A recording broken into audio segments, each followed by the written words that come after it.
And we have to give them time. Oftentimes we may take 6 weeks to write an estimate. Now, we don't personally, and sometimes it happens. None of us are perfect. But if you took 6 weeks to get your together, and then you hand it in, and in 3 days you contact the insurance company and start screaming at them because they haven't met you back out there, that's not really fair. And the object is not to beat them up. The object is to get them to do what they promised to do. Nothing more, nothing less, and more specifically, not to ask them to do anything that we ourselves would not do. The second that you get in a deposition and you've asked an insurance company to do something and their opposing counsel asks you if you would do the same thing in that scenario, you're going to need to be honest, and that answer better align with whatever it is that you're complaining about. Insurance company didn't touch anything for 60 days. And, following up. Insurance company says, we're going to send an engineer. Of course they are. Buy us a little more time. They couldn't find an engineer to do destructive testing. So then they come back 30 days later after that, after they admitted they're going to get an engineer. And then they said, we're not going to get an engineer. We're just going to deny the claim. Fantastic. Sweet. So Yeah. we filed, but we, So, in let the me meantime, just, before all as that a- going on, we filed a TDI complaint. Hey, we've had this file for 6 days. Proof of loss sign, full report estimate, the whole jazz. In 60 days, there's not even a decision. There's not even a request for more information. Yeah. Hey, do you need Couple- anything else? All Couple that of jazz. qualifiers. Are you contractor or PIA? Yeah. Fantastic. That's the first hurdle. Second one, when was the claim filed? And I asked that because of COVID restrictions. If it was pre-September, whatever that date No, was, it was then April it's under the COVID restrictions. If the claim was filed after, then it would be after. That original gave them a shit ton of more time. It at 100%ed what we actually had here. Yeah. It was 15 days to acknowledge, plus 15 days, business days to investigate, plus 15 days, and then payment, 5 business days plus 15 days. Now, if there were surplus lines, then it would have went to the 20 days plus another 15 days.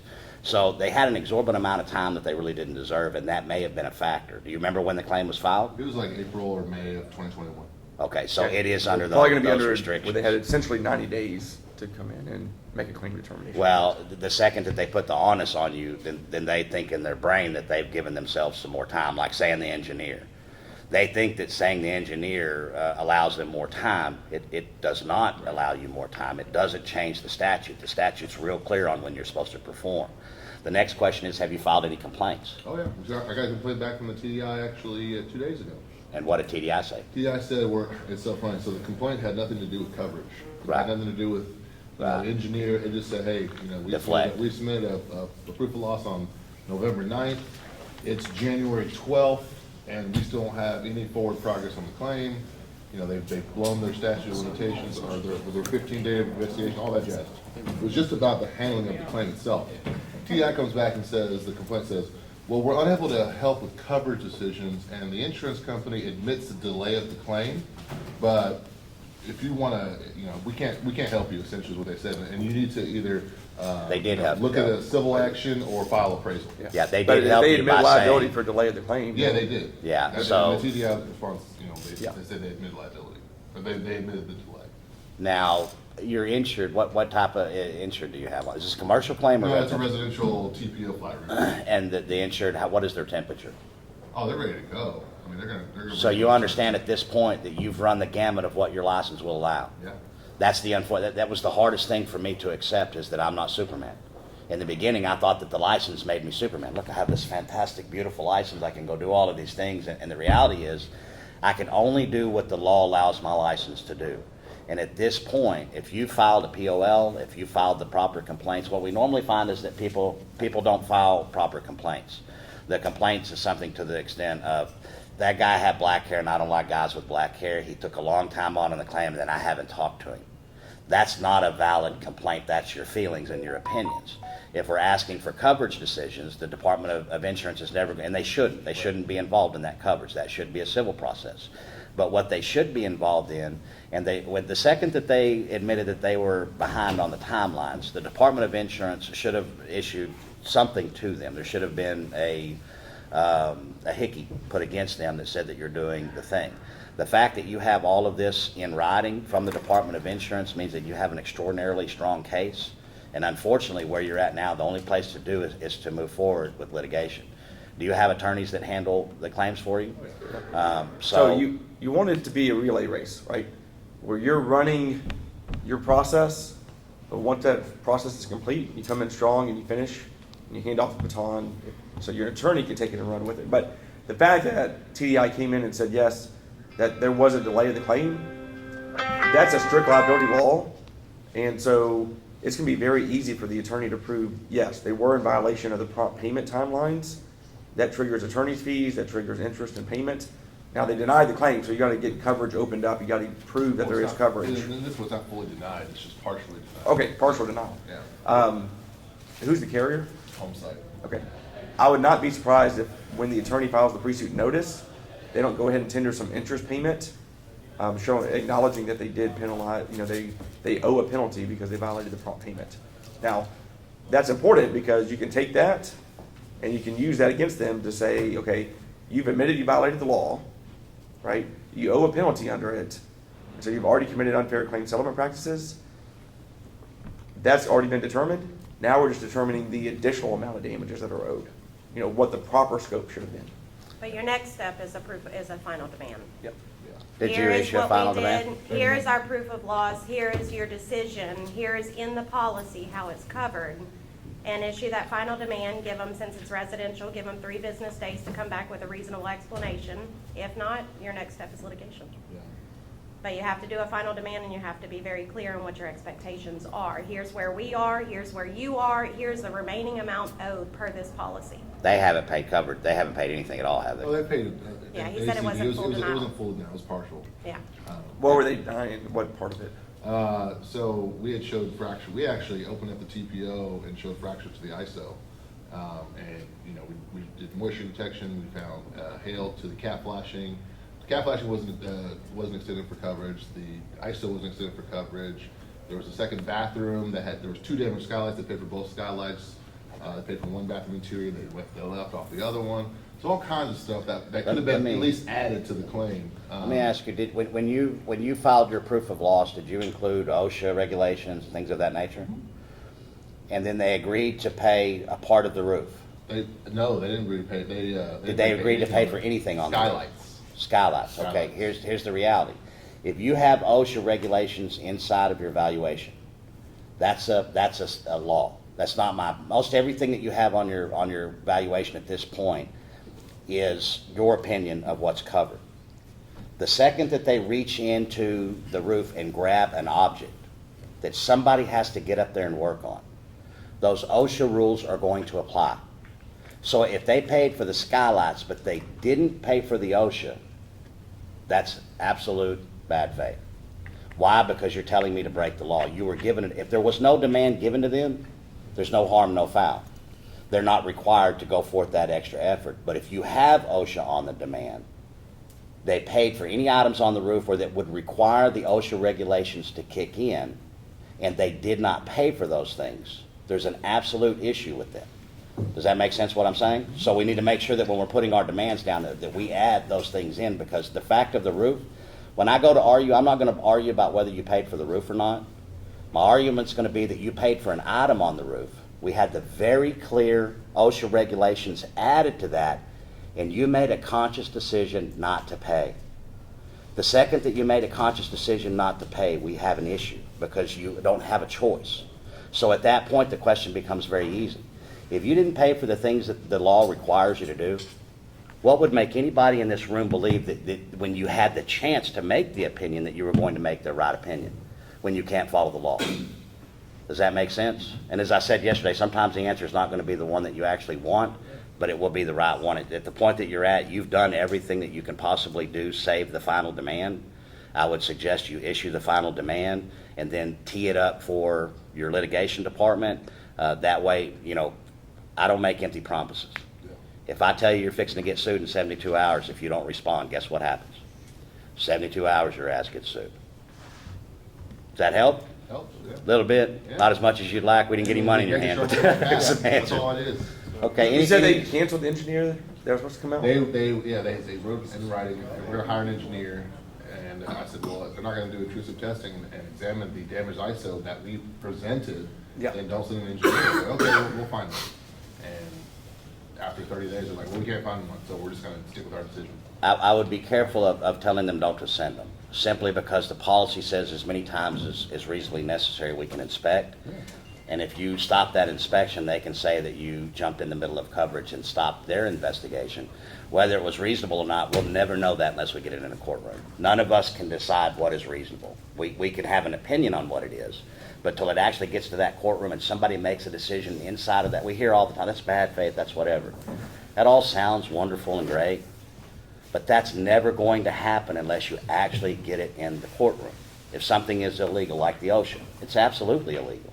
But until you get somebody that can dress that being illegal, which is only an attorney, nothing is ever going to occur.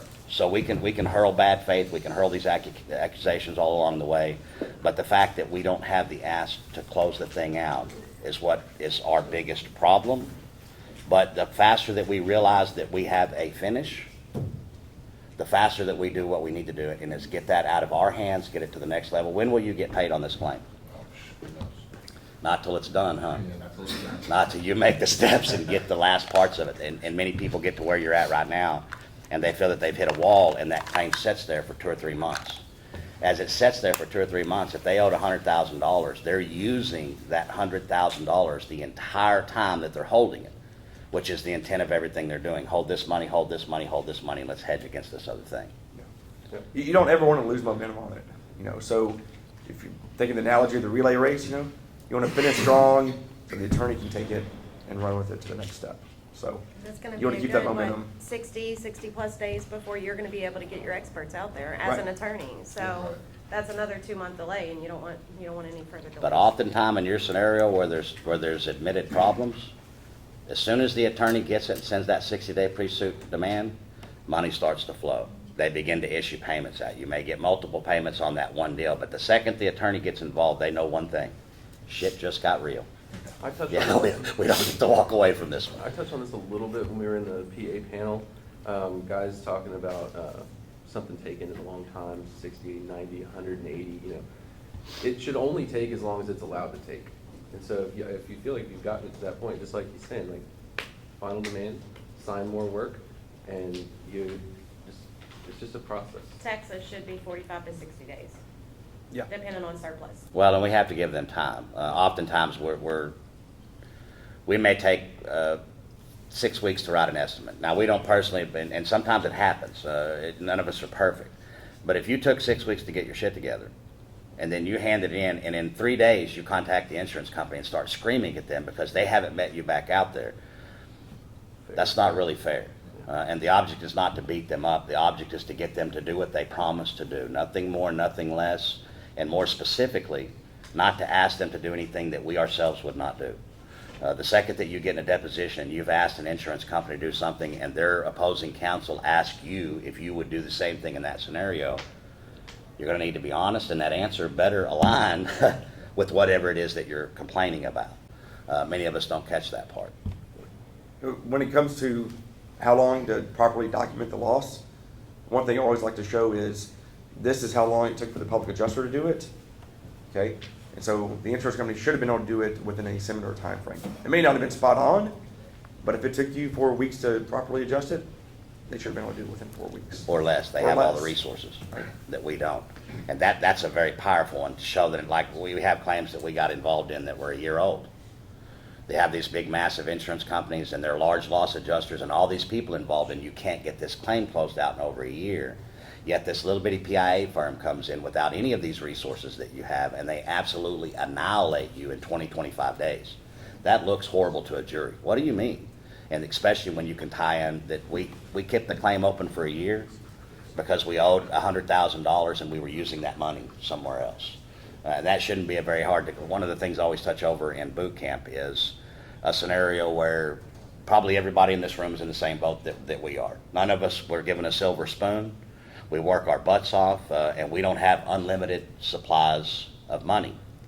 If we don't have unlimited supplies of money, then how do we get our payments back from them in a timely fashion? And how do we move forward in an area where the insurance company is using every payment that they get against us to defend ourselves? So the example I use in the class is we have a truck payment the first of the month. the truck payment's $1,000. We know that when we send the truck payment out on January the 1st, that it doesn't actually leave my account till January the 14th.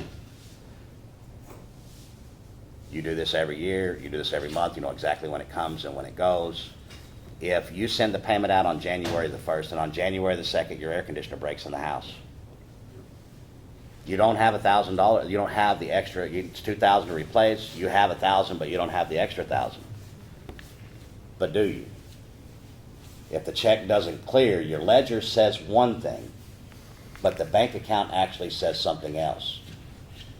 Knowing what's going on, you take the money from the truck payment, go ahead and pay the AC, knowing that you must get what? The $1,000 back in the bank before the 14th. It is exactly what the insurance companies are doing. They're not using the money that's on the ledger. They're using the money that's in the account. Think of endorsements on checks. How many of your clients are terrified about signing a check because they believe that it is a full and final settlement? So how much money's actually sitting around not being tendered because the insured is terrified that if they tender the check, that they have absolutely relinquished their rights to the check? Do you know how simple it would be to put a statement on the back of that check that said one thing? Cashing this check does not relinquish your rights. How much of that would it resolve? A ton. Why is it not there? Why is this simple statement not on the back of every single endorsement that we have? Simple, the float money. The money that's on the ledger versus the money that's actually in the bank. So a lot of what you're saying and a lot of what you're battling has nothing to do with you or who you are. It's the accountants on the bank that says we need to keep this much cash flow right now. So it doesn't matter who you are, what was going on, you're simply caught up in that vortex of whether a payment was issued based upon what they needed and what they didn't need. Huh? Ask some more folks. Yeah. Yep. Questions? Any other questions? I have one. Yep. In Louisiana, I am right now dealing with, and I posted this in the group, they asked for a final release and they'll pay 30 more on a $200,000 claim where they've only paid 45. No. Should they not sign that? Should we go No. straight to an attorney? Now, once you sign a full and final release, that's it. Well, but you should tell them, hey, go ahead and send that 30. Go ahead and get that 30 undisputed on the way. Well, go ahead and get it. That, and they said, no. It's you not have gonna to come. sign It's it. not gonna come. You have to do your final demand and move it to litigation because Louisiana is doing that on almost all of them. They don't let you Couple of negotiate in them- Louisiana at Couple all. of them, we've gotten desk adjusted 100% down, but your arguments are out. But They you can still come need to against make you. them. You still need to make the demand for the undisputed. You agreed you owed 30 more. We agreed that you owed 30 more. You need to send that now, and then, again, like this gentleman's situation, once litigation gets a hold of it, that should be one of the first things that occurs, is litigation should say, hey, you've already agreed. That doesn't mean it's going to actually happen, Partial settlement. but it should. A lot of times they'll go ahead and tender that payment. Partial They'll start settlement. trying to buy the goodwill back. Yeah. You're in trouble right now. So now they say, okay, wait a second. We are in trouble. Here's a little bit of money. Is this okay? Right. No, it's not okay. And Go ahead make sure and you get and that, Move on. that offer in writing too, because any attorney you're working with should exempt that from any fees if an offer's already been made on the table. So Carrier? get that in there, that way, that's easy money. And so the attorney shouldn't be charging anything on that if they've already offered to settle for X. Okay. Because it's, when we send in the pre-suit demand letter, that's often going to be released as undisputed. Y'all hear It what becomes Shaun's undisputed saying? at that point. You know. Okay. And we heard somebody yesterday tell us that the attorney that they were using, I'm not gonna mention any names, but they said that they signed an agreement with the attorney, and there was X amount of money on the table already, and because that attorney signed, the insurance company, rightly so, issued that check out to the insured, the attorney, and the PIA that was involved in it. That attorney took the fees out of that first money. They can't do that. Be very aware of what's going on and don't let the insured, our job is to protect the insured. Shaun and I have a very fantastic relationship, but it's because he understands one thing. My job is to extract every single penny from the insurance company that I possibly can, and then if I can't get what they're completely owed, then I bring him in, but that means that he's not privy to that money that I already brought. Trent may need low-hanging fruit. We've already got that money. Cal does a That's good in. job of squeezing every ounce he can out of it before it comes to me. That's fine. That's our job. That's what you should be doing. We should do. That's We what you should should bring do. all of the money. What you're not going to find is an attorney that would encourage you to do so, unless that attorney has got good morals and a good strong standing, because they're losing money every time they incur. Well, don't do this. No, just bring the claim to me. Well, I'm not just bringing the claim to you. I have a duty to work the claim. I have a responsibility to work the claim to my fullest amount. But once that's done, understanding that I can't go further is the finish. I'm done at this point. What else can you do past that point? Nothing. Let it sit there and let the insurance company make money off the money that they owe. Yeah, we shouldn't be doing that. Question? I have another one. Bam! We got a participant. So, the carrier failed to investigate the claim terribly. They sent a crackhead to the house. I've told everybody this already, but the first adjuster was a literal crackhead. And, Doesn't surprise me.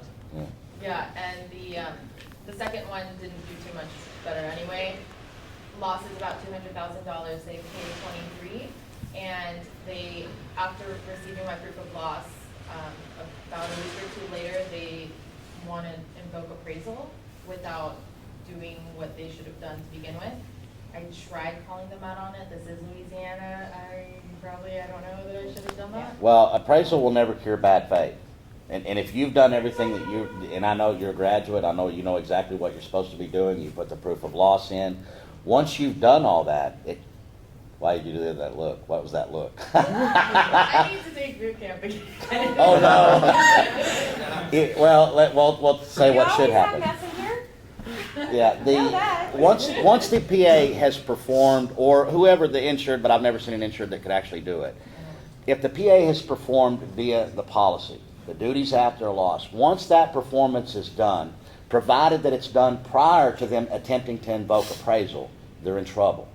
Appraisal does not cure bad faith. Now, we're going to still end up in appraisal, but they're going to do it through litigation, and it's going to be very controlled, and there's a key element to that. If we look in the policy at the appraisal provision, it's one of the very few places in that entire policy that it puts a time limit, and it does it for a specific reason. The insured has to pay their appraiser. You have to name your appraiser within 20 days. Normally, if you have to name your appraiser, what does that mean? You had to pay that sucker. You had to issue a payment. When is the biggest problems that insurers have? The second that you ask them to spend $1 out of their pocket that doesn't have anything to do with the insurance claim, and there's no guarantee on what the outcome is going to be. So once the attorney gets it, the attorney should handle those costs, meaning that insured won't be out of that money up front, and that money will be taxed as a cost of that claim, and changes everything. But once the appraisal, in that scenario, the appraisal really all it's doing is setting the amount of loss, so then we can add the multipliers. So once they set the loss amount is set, and then the multipliers will be set based upon what that loss value actually is. Does that make sense? Yeah, so good. Did everybody get that? If they don't choose their appraiser in 20 days, the insurance carrier can go to a judge and get a judge to honor one. One of their guys. You were at a Yeah. very limited time to get that insured to understand you need to go to litigation. Because Okay. if they expire that, they can go and get a judge's ruling and assign an appraiser, and they have to pay them no matter what.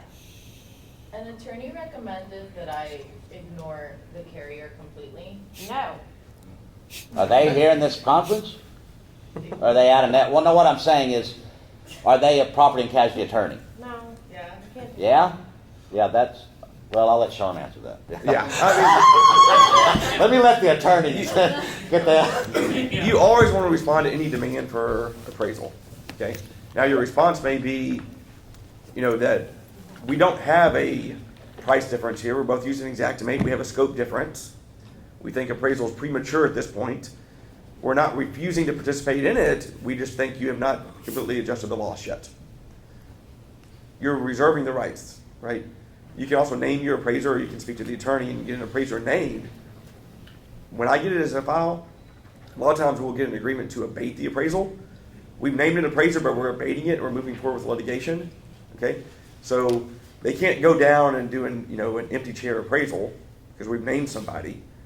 And then if we are going to go forward with the appraisal process, if they continue to insist upon it and want to have a hearing with the judge on it, it's at least being done under the auspice of the judge having control of who's getting appointed as the umpire, because a lot of appraisal clauses make it where it's a race to the courthouse, where any judge in the state can go appoint. So, I had a case where recently they tried to have a judge in El Paso appoint an umpire on a case in Brownsville. Okay? Completely legal. Completely legal. Yeah. Right? So there's a lot of gamesmanship that goes on. So doing it under a kind of a dual track basis where it's in litigation and the appraisal is going forward gives you a lot more safeguards and protections and controls over the process. But I would never recommend just ignore it, just chuck it in the trash, because they can move forward with that. They go get an umpire appointed, and that umpire may be from a different jurisdiction, and then they can continue with an open chair appraisal. And once it's done, trying to go back and unring that bell once it's been rung is very difficult legally. Well, and a good qualifier for attorneys, if you have good claims, attorneys can't buy what we give them. Shaun and I can't transfer money between each other. He can't pay me for leads. I can't pay him for anything. That being said, he could go into the phone book, buy the biggest ad that he could in the middle with all the colors. He could go out on all the billboards, put his signs up everywhere, spend several $1 million, and the best that he could hope for is that you could get somebody to actually walk in the door. That's a minuscule part of the problem. Are you the one that can sign, or are we out of step? All of the qualifiers that must go on, as a PA, that's already done. We've already done every bit of this work that's going on. When it's done, that means that what we gave him, he can't buy. He can't buy what we're giving him. So the qualifier should always be, when you're talking to the attorneys to see who's going to take your most precious of precious, your claims, then one of the answers should be one of the things that we just addressed. Are you going to attempt and take money from what was done before, or are you going to take only on the new money? If they are attempting to go back to that deal, you've failed the first step of what we're going to do, and it can do nothing but get worse from here. The next thing you're going to want to do is say, hey, we're not going to be able to pay your PIA fee on this one. By the time we did this and by the time we did this one, we had to Ninsky your fee. That's going on right now. We've seen it in the forums. One of the graduates has an attorney trying not to pay his fee. But again, if you come through the camp and you use the documents from the camp, then you should have a letter of protection that has been signed by your insured that says, no matter where this claim goes, I own 10% of it. Now, in Louisiana, it would be according to the bill, but everywhere else, the 10% would be appropriate. So that 10%, your 10% is protected. But any attorney that you're bringing it to, if you're bringing it to a claim and they're not protecting it, we often have appearances where some of the attorneys try to be high and mighty, better than thou, or whatever they may call it, and it's a privilege for you to bring your claim to me. It's not a privilege. No, you should be glad that I'm bringing the claim to you because we've reached an impasse on it, but we've performed under the policy. If we've performed under that policy, then appraisal's not a cure. Not many things are a cure other than an attorney. And it should be done under that. That way it can be done properly, and that the insurance company doesn't do what they're so good at, ramrodding the whole thing and taking control and saying, hey, we're the boss. You're not the boss. The policy's the boss. The statute's the boss. The facts of the loss are the boss. The insurance company doesn't get to be that. Going back to the analogy of the relay race, is each person running each leg of the race just as equally important? He's driving that relay race on. I love it, though. It's a perfect analogy. We're all equally as important in the process. And there's a time and place for each of Yep. us. The attorney's not in the beginning. The attorney's place is once we've performed underneath the policy. When that's done and the insurance company doesn't move forward, then we have no recourse. We're done. Our license says that anything past this, you're practicing law. And I, for one, I don't want to be in trouble for practicing law. So I know exactly when I need to stop. I stop right there, and then I go do whatever else I'm doing. We go work the other claims because there's no sense in going, we finished, we're complete. There's nothing else that we could do on this thing except for hold it, which would be dual purpose for them. They would be holding that money the entire time. And as things grow stale, everything grows stale. Our memories grow stale, the file grows stale, everything goes that way. Marcus, what'd you have? We've been seeing on the residential side a lot of carriers disputing our POL on the pure basis that our scope is different than theirs. Yeah. One in particular is Allstate. Imagine for that. you- The people that owe the money have a different scope than the people that are owed the money. That's crazy. Right? My main question is for you, Cal, and for Shaun, is there anything that we need to verbalize in our response other than our POL meets the standards of the homeowner's duties after loss? Please show me the technical deficiency within the POL and I will correct it and return it. The price on anything is not there's no way that the price is the reason that you can deny a valid proof of loss. Saying the scope is different equivalates to saying that you're charging more money, which again reverts back to that price. That is the only real reason that they can't deny. There has to be a technical deficiency. claim number was one number off. The date of loss was not correct. You had it under hail when it should have been under hurricane. Those types of things, but they're supposed to specifically point them out Yeah. and then let you. Now, I understand I said supposed to. I imagine they're doing it for the sole purpose of getting away with the prompt pay deadline violation. Yeah, they don't want to be on the clock. It's dual And prong, so- yeah. They don't want to be on the clock, and so they're rejecting it. Now, your proof of loss is going to be valid for your amount all the way down to zero. So obviously, if their amount is lower than your amount, your proof of loss is still valid as to their amount. Let's say your proof of loss is 150, there's a 75. You don't have to submit a revised proof of loss for 75,000. Your 150 includes that and any lesser included amounts underneath that. But like Cal said, ask them to point out any technical deficiencies. If they cannot point out a technical deficiency, wrong claim number, wrong peril, policy number being wrong, something of that nature, or it not being signed or having penalty or perjury language, absent a technical deficiency, them rejecting it is them just saying we don't agree with your number. It's not a rejection of the actual proof of loss. I actually have a second one. Go ahead. Yep. We are getting a lot of policies like with the freeze where we're past that typical 90 days where they can request a sworn proof of loss. Now, most of us in here know that there's a part of that verbiage that they intentionally leave out, which is upon request. They're holding their finger on it. Yeah. Don't look at this part right here. So I know if they don't request it, that section of the policy isn't applicable, but Why wouldn't it be applicable? Them requesting is only them in a nice way saying, hey, if you don't do this, then I don't have to do anything. The policy is reactionary. The insured must perform first. If they perform first, then that's where all the bad faith comes in that we don't see today because we're doing that. Whether you request it or not, as a PIA, we should be putting a proof of loss on every single thing for multiple reasons, and I don't care whether you ask for it or not. and mine was more of, if we're getting a file well past the 90-day mark, which we are. Start because of over. the freeze. Yeah. We're having some people deny our POL because they say, well, you're past the 90 days. Well, it's easy for me to rebuttal when it says upon our request because you didn't request it. Well, And get other out to that times- argument, though. What's The that? argument is, did you get the proof of loss? Obviously, you did because you're responding to it. I'm done. Yeah, Whether you accept it or not is irrelevant. You have it, right? yeah. Yes. So the insured's concerns have to be addressed as many times as reasonably necessary. So assign a field adjuster so we can address those. Okay. But the key of what we're looking at here is how much ass do you have to enforce that? None. That's the problem that we're running into. That's the biggest thing that they know against us. We can talk everything that we want to talk. We can put everything down in paper. But do we actually have the ability to enforce anything?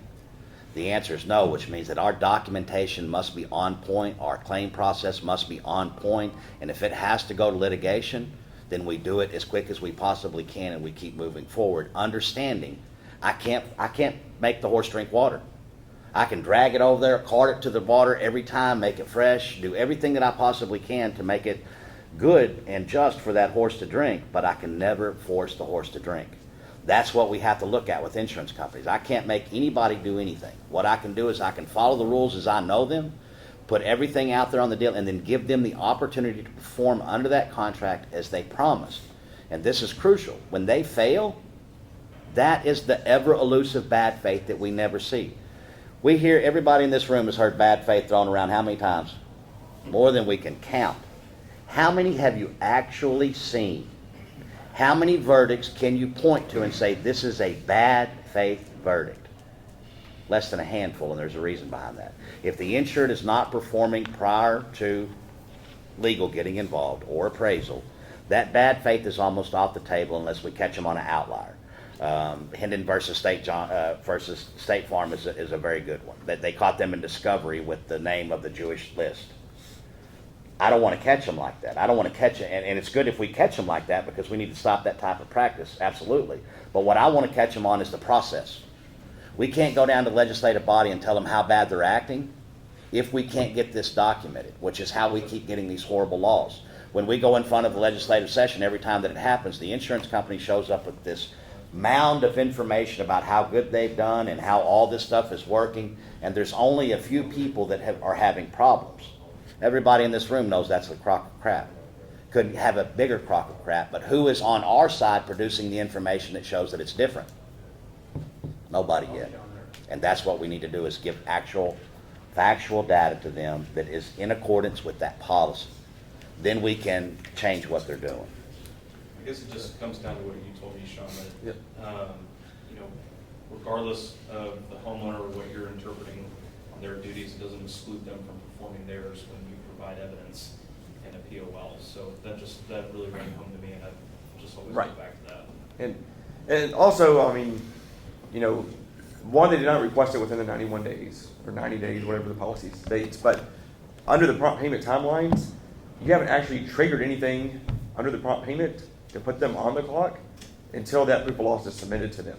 So the policy is written where it says, upon our request, for a reason, because a lot of times they don't want to request it because they don't want to be put out on the clock.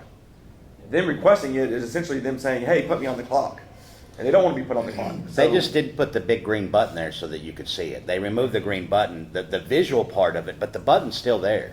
They just tried to divert you away from it by thinking that you had an option when you don't. The clock doesn't start till that POL goes in. And on the 90 days being forward, I've never met an insured that could adequately read the policy and understand what was going on. That's why they hired me, the professional, and as the professional, I'm going to come back in and restart the claim. Now, PAs in here that have an issue with them talking about the 10% on the old money. We charge 10% on all of it, on the total claim, and we do it for a very specific reason. We don't come into the middle of the claim and start working the middle of the claim. No, we come into the claim and we go back to the very beginning and we start over. That's your ticket into that deal, is that you're starting over and you're performing under that policy as you're supposed to, because the insured didn't know how. Do you know any insureds that know how to do that? I've never met one, and I'm an insured. Hell, up until a couple of years ago, I didn't understand it, and I've been a PA for a long time. So, you I know, also just had a file where the homeowner magically forgot that they got paid $50,000 prior to me getting involved. yeah. That's in that application process where you sign that contract. Provided to verify those payments, so. Well, not only that, but your notice to the insurance company should state to them, especially if you're using the camp stuff, the camp says, send to me any documentation that you would have that would be pertinent to this claim. Yeah. If you send a $50,000 payment, if you send a dollar payment, you should have sent it to me. I should know right away. Yeah. I have a question. Go ahead. How binding are contingencies with clients? How what? How binding are contingency documents? Our contract? Mm-hmm. How What, binding hold on, is what the are you? contract? What As is a your contractor or a PA, what? I'm sorry, as a contractor. None, No. none. The only two people can have a contingency fee, and I'll let Shaun have this. Yeah, I mean, if it's on a, you know, we will do the work based upon insurance proceeds or whatever you collect from the insurance company. Those legally are not very binding. Now, there's a lot of people that have those policies in place out there, or have those contracts in place. But legally, I think if there was a question about enforceability, the courts would probably say it's not enforceable. You run the risk also, if you're writing it saying that you're gonna do it for insurance proceeds. You know, I know Badger's here, I know he's gone around on some claims recently where they paid $7,500, and then he's gone after the contractor saying, you said you're gonna do it for insurance proceeds. We paid $7,500, how come you haven't performed to replace the roof on this? So you have to watch out for that. So I would get away from writing a contract like that if you're a contractor and go back to a bid or cost plus or whatever type of contract you're gonna have, but not make it contingent upon insurance proceeds. That, not the answer that you wanted is. And I'm sorry, it is what it is. Well, Lon Smith and 33 Carpenters is a very good place to go look about what can happen with those type of contracts. There's a roadmap there, not only for the contractors to take, but for the other attorneys to attack those contractors. The blueprint's been set down on how it can be done, and it's been done specifically through that contract being contingency. That opened the door up to voiding the contract out, which then opened the door up to applying for class action status against Lon Smith and 33 Carpenters and being granted, meaning that they nullified all those contracts and that people are getting their money back. So you never want to be in a situation that you're in that. But what we have to look at is speeding is illegal, correct? Right. But as long as nobody's there to catch you, is it really? Yeah. So what that means is that your contract is good all the way up until it's not. And the worst time to figure out that your contract is no good is when you've got a whole bunch of money involved and your company hinges on whether or not that contract is legal. We never want to find out after the fact. So my suggestion would be straight up get you a really good property and casualty attorney and have them go over that contract and tell you what is legal and what is not, and pay them. Anytime that we get free advice from an attorney, it's worth exactly what we paid for it. Nothing. He's not going to put his law license up on some offhanded comment that he told you in a deal with 50 other people. No, you need to hire somebody, pay them for that specific reason, and then if there's the problem with the contract later on where it's found to be illegal or something on it, then you and that attorney can have a chat, and he can be a part into what is the damages on that. Correct? Yep. Yes. Absolutely. And there's a bunch of good ones here. There's a bunch of good property. There's some, like she said, not so good. If an attorney's telling you not to respond to the insurance company, that's a bad thing. You should That's always. a bad. Oh, Damn.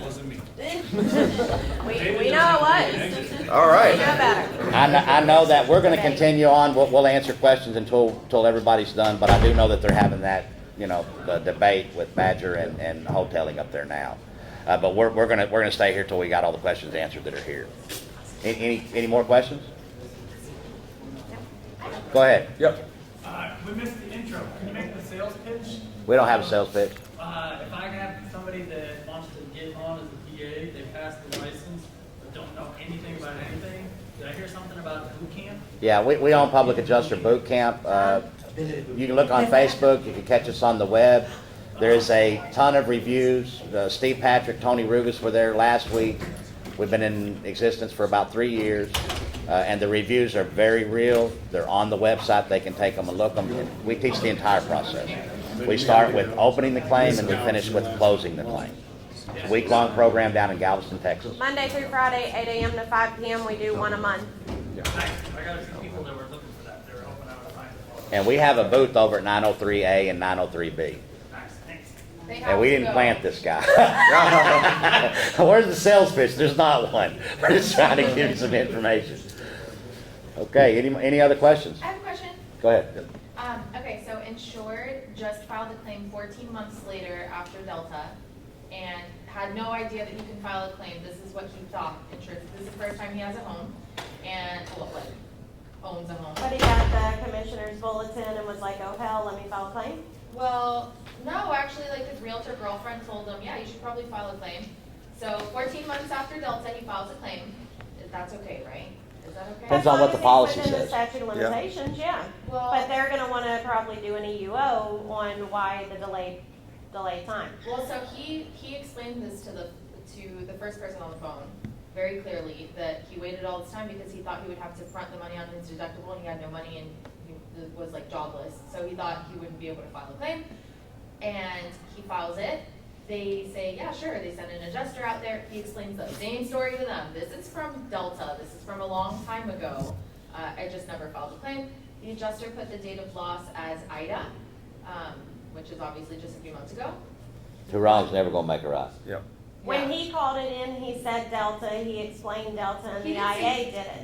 Yeah, he just said it was the hurricane before the last one, but it was something So like. you 12 as a months PA ago. just need to demand that they change it to exactly what was reported, which is Delta. First, get the policy and see what the policy says about filing the claim. If they give 1 year to file from the date of loss, there's probably still something maybe that an attorney can do, but you're in a very, very bad situation. As It's a kind of PA. on thin ice. Yeah. So it's, some policies are gonna say you have to promptly or timely file the claim.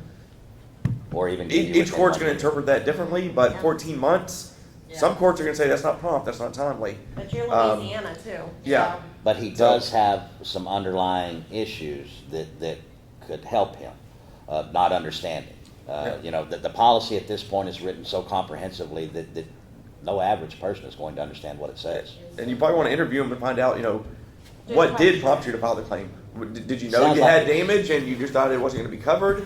Or did you discover damage? Maybe it wasn't a 14-month delay, maybe it was a 3-month delay. From Do when he that. discovered he had damage to when he actually They reported it. discovered, Do the questionnaire, did you? No. Yeah. No, yeah, you better be back in the March class. I love you, Melissa, but I told you, you have to Well- do your questionnaire. Steve walked up and said, Steve Patrick said, first day we were here, come up, grabbed me by the arm and said, class was so good I have to come back. So it was like drinking from a fire hose. So much information going on, completely from the time that you get there to the time that you leave, that we can only grasp so much of it. And then we start to implement, and then we begin to implement, then some of the other questions that we didn't even know were questions existed, but we didn't know they were questions because we didn't take the first couple of steps. Once you take the first couple of steps, it will beget another set of steps, and then you go, okay, wait a second, this is a whole different set of problems. It is, and you're at that place right now. If they ask for an EUO, you do need to get an attorney to probably sit in, just not sign up with, but you can reach out to an attorney and get them to just sit in with them, but they don't need to do an EUO unrepresented, and you don't need to do that as a PA. Don't attend. Anytime you have them wanting an EUO, I suggest an attorney be involved. They're not doing an EUO because they're your friend. Yeah. They're doing it because they believe they have something, and they're going to try to get that insured feeling comfortable, asking them questions and leading them in a direction, and before you know it, they have answered a question that will absolutely annihilate any coverage that should have been done. And they've already brought in an attorney on their side, 95% of the time. Once If they're they- asking for an EUO, Yeah. they've already anticipated litigation. Which means they're that the already attorney- moving into that phase. So. Prep the questions. They may not necessarily be given the EUO, but they have a list of questions that attorney has looked over the claims file and has said, okay, these are the points that I need to know the answers on. So definitely, if an EUO is requested, you're going to have to Not comply. lawyer up, but get representation during that event directly. But lawyering up is gonna come pretty quickly. Well, you know that's the next step with an EUO. Yeah. They're trying to pull some crap. Any other questions? Go ahead. I got a question. I'm from East Coast where there's a lot of discontinued where I live. Shingles. Discontinued what? Discontinued shingles. Uh-huh. So really my question is, I've had a few claims where there's, I don't know, 10 damaged shingles, 5 damaged shingles, and they say. Are you a PA or a contractor? Contractor. Contractor. Yep. And we have So- to ask because it's different about how you would approach the subject. So I fought with the insurance company and said, hey, there's nothing that matches. They tell me, hey, here's the closest shingle, we put it up there, they say they're okay with it. It's really simple. What exact state? What Ohio. exact state? Ohio. Okay. We have a lot of good PAs that have been to the boot camp that are in Ohio. Don Myers and Victor was just here this last camp. Do they have repairability, Well, match or anything like that? John Scenic's got a good class, and that's part of your fight as Yes a and no, but contractor. as a contractor, you didn't even make Yeah, that you have argument. very little Gotcha. ask because you're the contractor and you can't be, and that's unfortunate, but that's the truth. Again, like I said yesterday, you might not like the answer, but there it is. As a PIA, I wouldn't ask any of that. I wouldn't talk about disc code. I wouldn't talk about any of that stuff. I would ask one simple question. Do they have 2 different roof products up there now? No? Then indemnity would require that I put you back to pre-loss condition, which is what? One shingle, Yeah. one type of shingle, one look. Now, words like matching, line of sight, those are horrible denial language that they are made and introduced into our industry specifically to give the insurance company a denial point. Get away from the denial points. Did they have 2 types of roofs on there before? Indemnity is pre-loss condition. If pre-loss condition was one roofing system with one type of roof on it, then at the end of the day, if I bought a policy of indemnity, which that's what that insurance policy is, then it's required to put me back to where I was before. But being a contractor, the ability that you have to argue those things is very limited because they've put some other controls in place that would say you're now, like I don't want to practice law, you don't want to practice public adjusting. And it is the exact same thing and the exact same problem. As a alpha, I don't like to hear I can't. Or let's phrase it better. I don't like to hear you can't being told to me. That pisses me off and it makes me want to do it 10 times more. But the reality of it is the quicker that we figure out who we are and where our lane is, the quicker we can address that problem and figure out the solution on the other end. And unfortunately for you, you're in a situation where you either need to become a PA or get you some really good PAs that you have on standby that are honorable, moral, and they have a process in place. If the PA doesn't have a process in place to open and close the claim, that's problematic for you, that's problematic for the insured, that's problematic for everybody except for one entity. The carrier who's holding that money that they owe the entire time and then investing that money to make a shit ton more. So So getting a public adjuster. yeah, unfortunately, yeah. Immediately. Yeah. Okay. I will say, as a PA and a contractor, the best thing that I can get as a PA is get them to buy something. Get them to pay for as many shingles as you can. Yeah, they paid for 5 As long as you can get something paid for and makes the PA's job. They've extended coverage, is It what I'm opened saying. it up. Open up coverage. Yeah. And not only that, but I would suggest, I wouldn't suggest, I'm going to tell you, put the damn OSHA regulations in your valuation. When you're sending them an estimate, you should have those costs in there, and it shouldn't be a backdoor thing.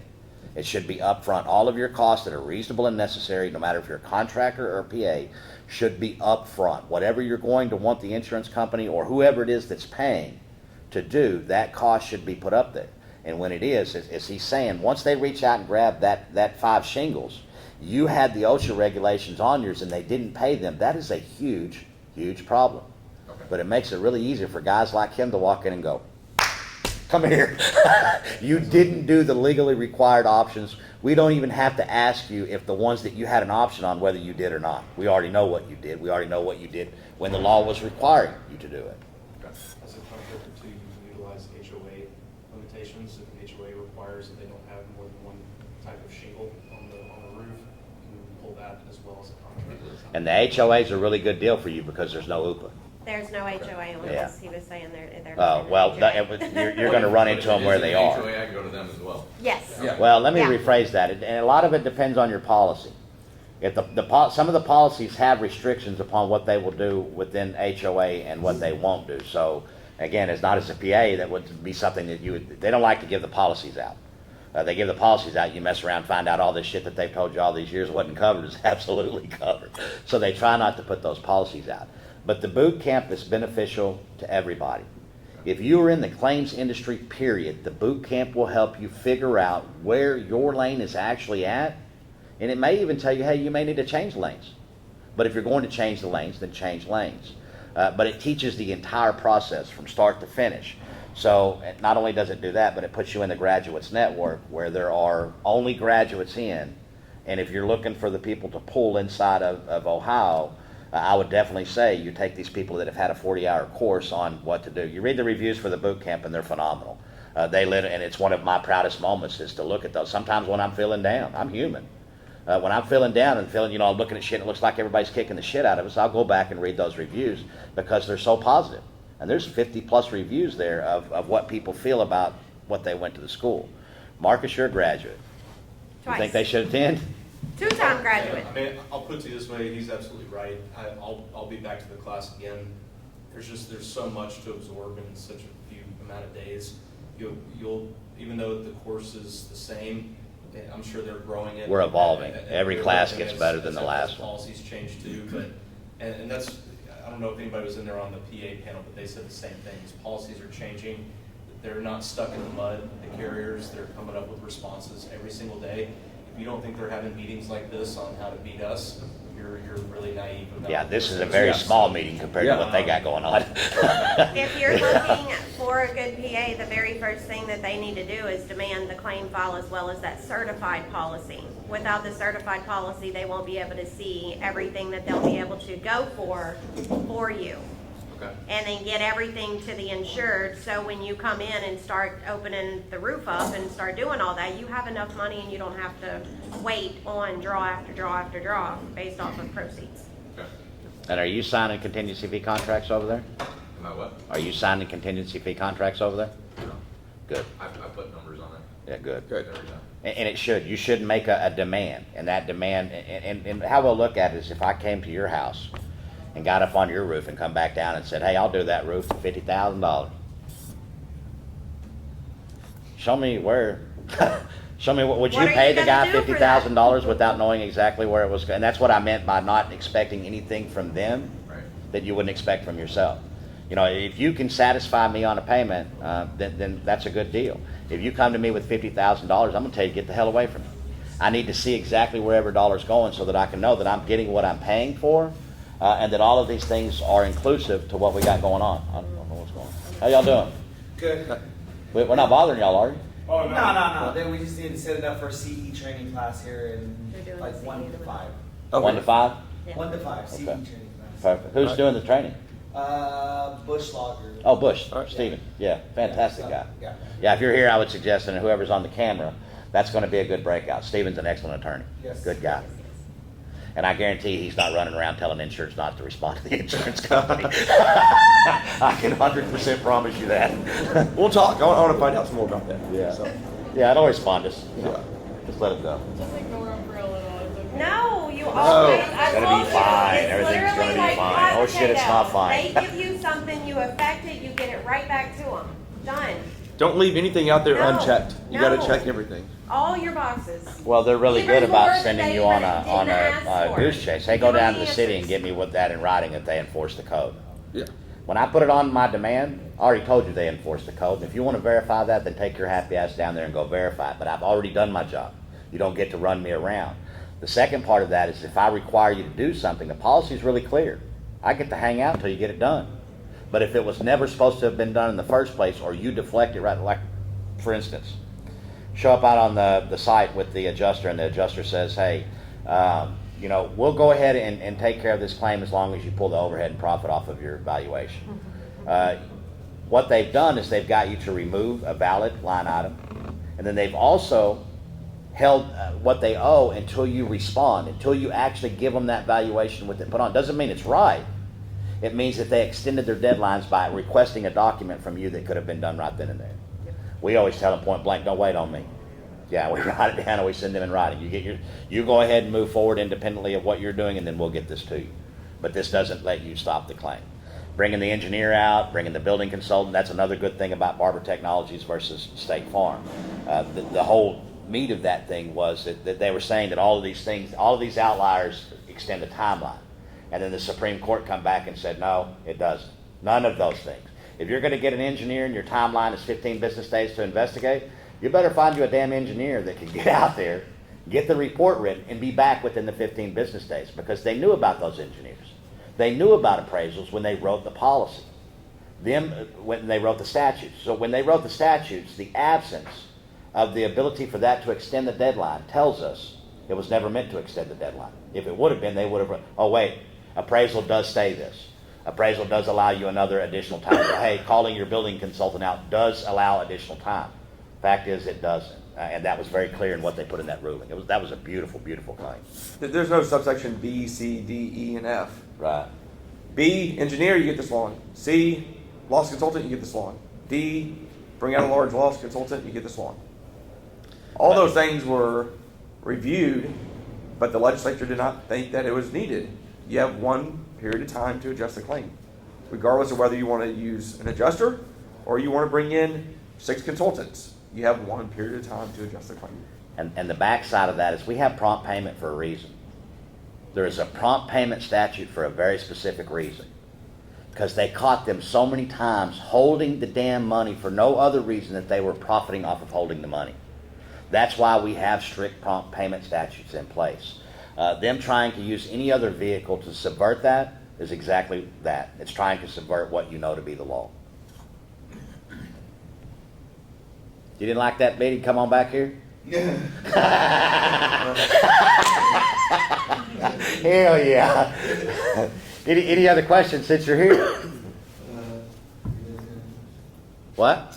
So regarding the contingency, so. That's a hot topic, isn't it? If you tie like a dollar to a contingency charge, does that make it enforceable? It's no longer a Nobody- contingency. Nobody can get paid contingency on an insurance claim unless they're a licensed individual.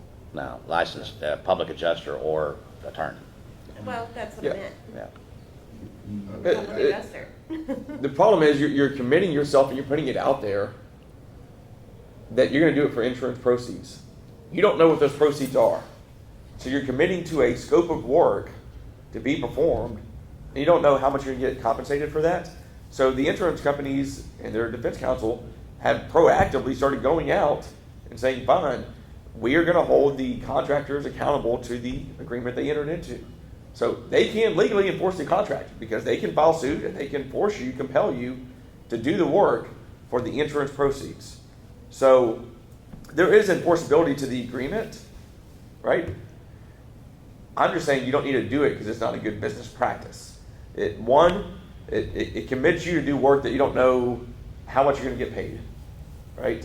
It makes it where you're completely beholden to the insurance company on what they are going to pay. Let's say they're going to pay $7,500 on this one claim, and they're going to pay $50,000 on another claim. If you're committed to do the same scope of work on both of those claims, you're not going to be in business very long, because one of them obviously you're going to take a massive hit on.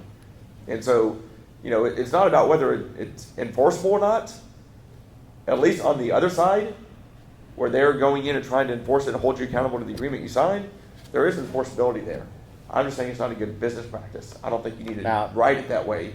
And it also calls into questions about the unauthorized practice of public adjusting, because if you're writing it for insurance proceeds, the way you're bidding it out and what you're doing calls into question about whether or not you're practicing as a public adjuster also, on how you developed your contract and how you developed your damages. Understanding is key. The whole system is set up on a control module. The system that you're fighting right now so hard that made you go to the contingency fee contract is the system that they set in place. One that would put you where you never knew what was going on. In what business, in what place in our life do we go sign a contract with somebody that's open-ended? That we have no idea what the terms are, what it's going to be? And I'm not talking just about a consumer, I'm talking about a business person. I want to know my costs, and I want to know my margins, and I want to know that if I go in there, I'm going to make money on it. I'm not doing this for practice anymore. All the practice is out of the way, and I should be earning. So not knowing, that's a horrible thing. If the carrier, as a contractor, you make the demand, well, in reality, you'll never bill the insurance company. Now, they may try to make it like you will, but once the insurance company issues payment, whose money is that? It's the insurer's. So as a contractor, the contractor should be more geared towards the insured, not towards the insurance company, simply because you have no ass with the insurance company. If the insured decided at any point in time that I don't want to do the roof, I'm just going to take that money and move away, do you have any recourse in that thing? That's what happened. Yeah, and it's their money, and they can, because you are signing a contract. The contract is really not, you're going to have a lot of hard times with the contingency fee part of it, but nobody knows what that end number. And what Shaun is trying to get across is that they may take that number that you provided, or to insurance proceeds, that you will do it for that, give you a very small, giving you enough rope, that you grab a hold of that rope, put it around your own neck, cinch it up, and then kick the deal out from under you, because they're going to come back and say, no, we paid $7,500, and we have guys that will do this for $7,500, so your price now is $7,500. Go ahead. Wording and language really matters. Let me give you an example on the legal side. So there's a lot of attorneys that issue what's called letter of protections, right? If you're doing like personal injury claims on a letter of protection, we will guarantee payment for the medical services provided as long as we prevail, or as long as there's a recovery in the case. Okay? So if you write that, that's essentially a contingency fee agreement, right? If there's a recovery in the case, we will protect and guarantee the medical bills, right? So there's several attorneys that have really gotten caught because they went out, they had thousands of individuals go get all this medical testing done. The case ended up getting settled, and each claimant got like $100. Okay? It's part of a class action suit. But then you had medical providers saying, you guaranteed $10 million worth of medical services that we rendered to all these people, all these patients, on the MRI testing and all the diagnostic testing that was done. And your agreement says as long as you prevail. Well, you did prevail. Okay, you didn't prevail to the extent you thought you were going to prevail to. Yes. But you got $100. You prevailed. You were the winner in that. You didn't lose. But understand, this was a boy. Same thing on the insurance proceeds. Those proceeds may be $1,500. But if those were proceeds, okay, then you're triggered. You're on the hook for that now. You won. You won. You won. Yeah. Not so much. Yeah. Yes, ma'am. So, I mean, I guess the other, part of it is what type of document or contract could the homeowner, or could we work or give to the homeowner so they understand that, we're going to inspect their roof, assist them with their claim. One that charged them for those services. Correct. Yeah. And that they would, obviously select us Yeah. to perform the services once the claim is approved. Steve Patrick, in one of the breakout sessions yesterday, he was talking and he said, in the construction and contractor industry, need to get away from saying we're going to get you a free roof. Okay, you need to go back to, essentially it's the argument that we'll do it for insurance proceeds. You need to go back to, here's the scope of work that we're going to perform, here's our bid, here's our price on that scope of work. And then sell your services and the product on why they need it and why the insurer needs to purchase it, instead of, attaching it to the insurance claim. The fact they may have insurance, they may get reimbursed for some of those expenses, or maybe all those expenses is separate and apart from what you should be doing, which is, here's the work and scope I'm going to perform, here's the price for my services. When we were at GC, it was all about the integrity and knowledge, just them hearing the knowledge as GCs, that we weren't just a fly by the seat of our pants people that were gonna take a down payment and leave. So you pretty much need to go back to bidding. Don't let your company sell itself, and Yeah. most people are using exactness to a certain level. So in the end of the deal, it should be about, if somebody said that they can do this cheaper, and it's like us with the insurance company as a PIA. Once we put the demand in, we've already agreed to exactament. If you don't like the price, then that's what you have a problem with, but that price is attached to an actual scope. Show me in the scope what doesn't belong or what's not covered, and I'll be happy to take that out of there, but you can't just wantonly remove money because you think that's too much money. Now, one thing that I would caution you, be very careful about the supplement deal. And what we see shit ton of time is to get you in the door price. The contractor, roofer, builder knows that insurance proceeds are on the back end of it, so I give you a bid for X amount of dollars, knowing that the second that I get on that roof, I'm going to do what? Begin to issue supplements on what they would owe. That is one of those scenarios where what Shaun was talking about could absolutely tear you up and annihilate you because you gave a price on what you were going to do, but you weren't very specific about what was going to happen in case other things were needed. And most of the ones that I'm talking about, that they go out and tell somebody, hey, I'm going to do that roof for $8,000. I'm Superman. Everything's going to be great. Then they go out there and they actually get up on the roof, and now this roof becomes a $25,000 or a $30,000 roof, and they're expecting the insurance company to pay for it or the insured. Your demand in the beginning should have been for every single thing that you knew was going to occur on that roof, and anything that should be left for a supplement item should be absolutely a supplement item. Something that we could not have seen before or that we did not know about. At this point in everybody's career, if we're here, if we're doing this, if we're sending out contracts, if we don't know what that roof belongs on that roof before we get up there, then we shouldn't be up there. We're able to pull a layer at the bottom, pull the bottom shingle, and see this got 3 layers on it.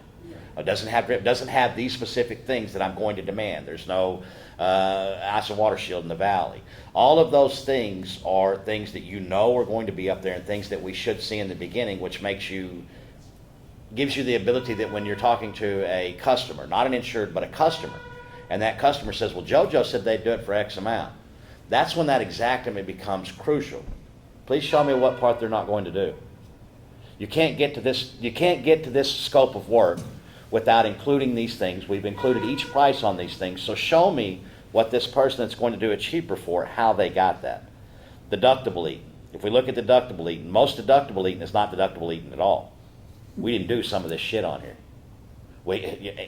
In essence, do we run around telling everybody that we do business with, hey, you got a $2,000 deductible, and I'm literally going to take my wallet out, and I'm going to lay $2,000 down on the table, and this is actually coming out of my pocket?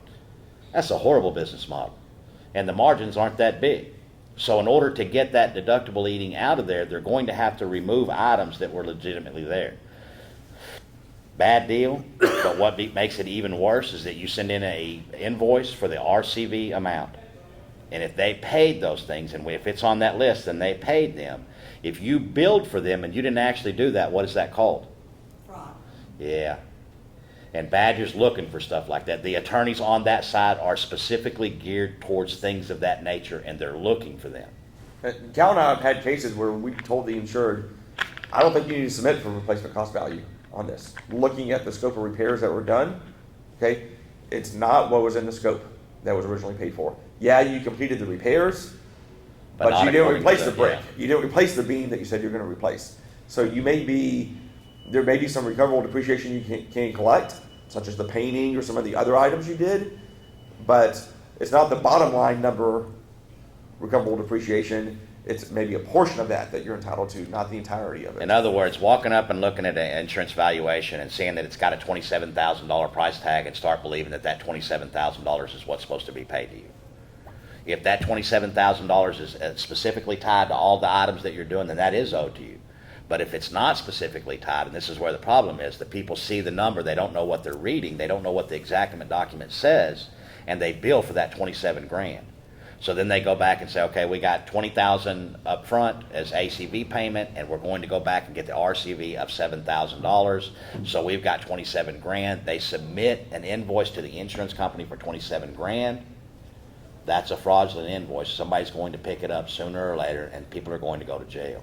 You're going to lose your business, you're going to lose your income, and have a black mark on your name that will prohibit you from doing a whole lot of things in the future. So, but your approach of, you know, going at it with the homeowner as like a retail job, right? That's exactly, yes. The retail cost of, you know, replacing a roof is different than. How? Exactly. How? I mean, like, there's kind of an average, let's say in Maryland, because that's where we're from. So, What? like, our goal Maryland. is to get- Maryland. Okay, Come on. Maryland? Maryland. Yep. What'd she say? I have a stopped up here and I can't hardly hear. It's like you. They're in Maryland. They're in Maryland. They're in Maryland. Yeah. Oh. So, you know, our goal is to, let's say, get $550 a square. Right. So if we go and inspect a roof and, you know. Where did they come up with 550 a square? I mean, just averaging. See, out and you the see cost your of answer right. This is where you're running the problem. Labor and, you know, materials and overhead, whatever it is, but. Well, overhead is different. The cost of the job is one thing, and overhead is different. As a retail, there shouldn't, and this is something that we teach in the class heavily. There's not two ways to do it.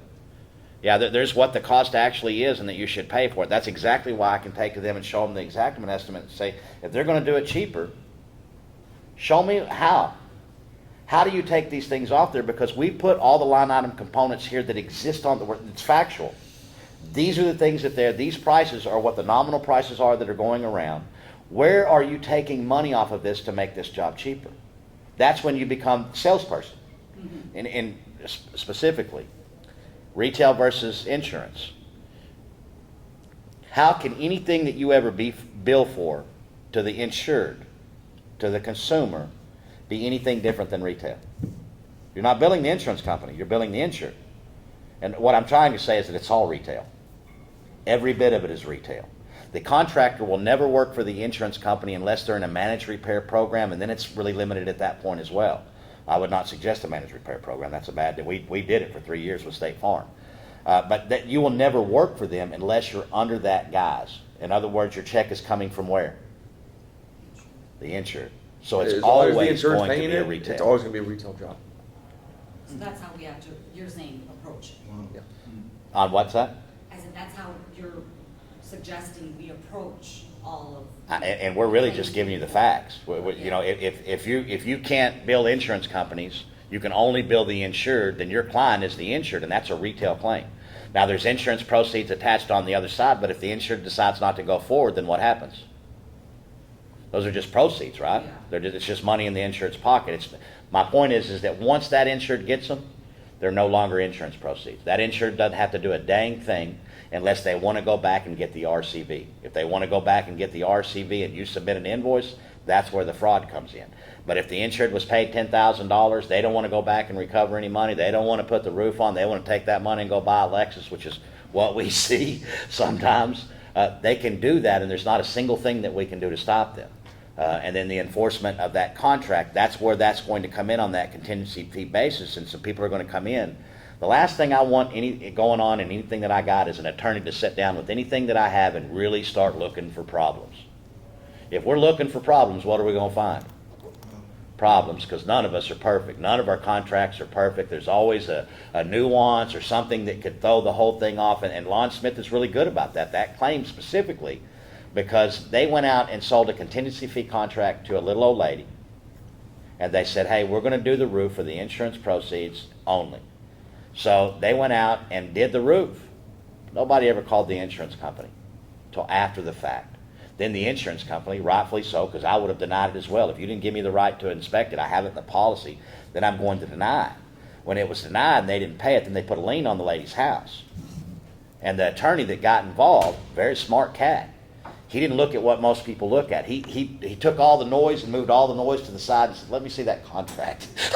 And when he got that contract, he began to delve through the contract, and he made the contract, according to contract law, where it was void.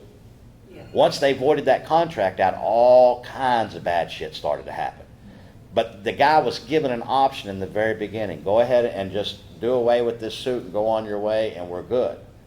The chest thumping come in after, I've been doing this 25 years, and this and he literally, all it took was one smart attorney to look in the right corner of the right section of that policy and go, this right here means that the rest of this is shit. And then get a judge and a jury to agree with him. And the guy did. He got all of that. Even as far up as the next level to the class action. They were certified for a class action over that deal. And Go ahead. I'm sorry. We have one of the graduates here that's gone through at least twice now, that's here at the conference. He's in Maryland, so it'd probably be good if y'all could hook up and talk. We have several good PAs out of Maryland. Joseph Kreiner, he's over at our box, and I would definitely stop by. Guy's got honor and integrity. He's an ex-Marine. He has some good, he brought his whole class at one time and did a whole camp with just his people. And in the boot camp, we literally... An exclusive class. Yeah. Not on our regular scheduled times. Yeah, he's a good guy. And what you want somebody that's going to give you the right answers. You don't want somebody that's going to give you a pitch. You want somebody that's going to tell you whether you like the answer or not. What it is. Yes. He said they touched base with him yesterday. You touched base with him? Yes. Yeah, I endorse him wholeheartedly. Okay. Can't speak for these two, but I specifically endorse him. Well, they would have to. Yes. Yeah. Yes. Yeah. Contracting, all of it, yeah. Yeah, he was very straightforward and Yeah. kind of no nonsense type. Pretty guy. transparent. Well, and the camp would benefit you completely, because whether you want to be a PIA, a consultant, no matter what part of it is, understanding the policy and the limitations are crucial to anything that we do. When we look at the speed limit, we see the speed limit says 35 miles an hour. It tells us what we need to do. Keep your ass under 35 miles an hour. Without seeing that speed limit, we don't know what it is, and we don't know where we're supposed to be at. So once we understand what the parameters are of what we're supposed to be doing, it makes it real easy to get in between the lines and stay where we're supposed to stay at. And get that insured some knowledge to protect themselves. And a lot of people that come take the class are contractors. But there's a particular lane you're in, and knowing how to document that and work within that lane is key. Same for a public adjuster or an attorney. Where are your power lies? Yeah. We want to work where our strengths are. We don't want to go somewhere that we don't have any control. We want control. We want to be able to dictate, because my company's involved. To think that I want to go out and sign up a contract that I have no idea how much money that's insane. Not only that, but them not paying overhead and profit, or attempting to pay 10 and 10 overhead and profit. Any of those things are not worth me touching that job. If I touch that roof and I pull the roof off and a rainstorm comes unexpectedly, a cloud comes in, drops in 1/4 of an inch of rain inside of these people's house, what just happened? I'm screwed. I'll never get out of this hole. But it's taking on that liability, and you're not being compensated for taking on the liability. I have a question. I know Chicago's one of the states, but do you guys know if you can be a PA and a contractor in Maryland? I think that you can, but there's a caveat in that always. It's like having a 2,200-page tax document for a tax code. We have it in such a way that we can catch you if we really want to start looking at you. It's there to be able to trip you up. Most of those statutes, and every one that I've ever read, there are some caveats inside of it that you can do one thing or another if these circumstances are met. So you would have to be very clear on what those circumstances were, meet those circumstances, and then do it. But what I would suggest to you, as somebody that was a contractor for a long time, I've been a PA for a long time, the two streams should never cross. You should pick one of those things and do that thing extraordinarily well. You ever heard the old adage, if you got 1 foot in yesterday and 1 foot in tomorrow, what are you doing about today? If you have your resources split up between two different things, then at best you're giving one of them 50% and the other one 50%, but we all know better than that. One day I give 75% to this one and 80% to this one, and the thing fluctuate. What happens if you get diligent and you concentrate on one thing? You get really good at it, huh? Yeah, you take out all the noise. That's what I mean by taking out all the noise. I take out all this other stuff, and I get one-dimensional, and I concentrate on this one thing. If you're a jack of all trades, you're expert in none. So you got to pick a lane. You're working down. Now, yeah, you can divide it, but if you're going to do it, there needs to be clear division between the entities, and it needs to be, so there's no sharing of information, no sharing of assets, No feeding. no feeding one another. So it can be structured, and I can talk to you about how to do that, but it's better to pick a lane and stay in it. Because it's always, even if you do it 100% correct, Can be questioned. it's still gonna be questioned.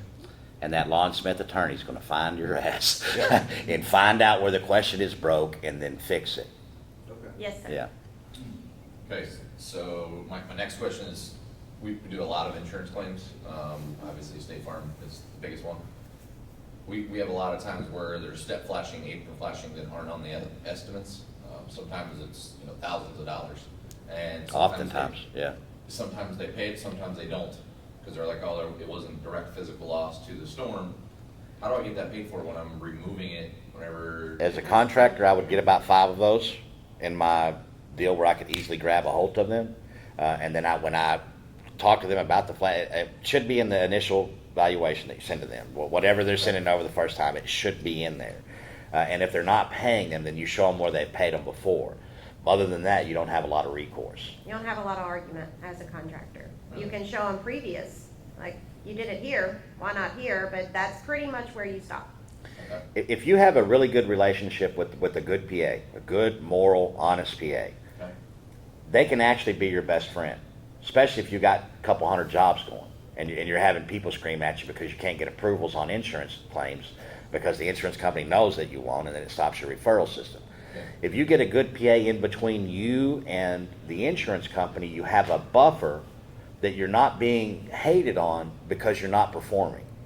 So you can go and do the performance on the things that have been paid and then let the public adjuster take the route of the insurance company where they get the proceeds and get them to the insured. There's only one problem with that. The insured may decide not to go with you. The PA shouldn't, he doesn't have any control. We have a ton of contractors that refer us. Some of them I've never met in my life, I've never talked to. Some of them could send 30, 40 claims over and I've never even met them. That's the way the relationship should be. I can't steer the insured towards you. What I can tell you is that most people that bring you to the dance stay with you. And the ones that try to move elsewhere, let them. Let them go. Those are the people that you're going to have so much problems with They're in the the problem contract. to begin with. You'll be fighting for the insurance company, then the money comes, you'll be fighting with them. These people will show themselves in that type of scenario. So if you brought them to the party and they decide to go somewhere else, grain of wish you salt the and let best. it go.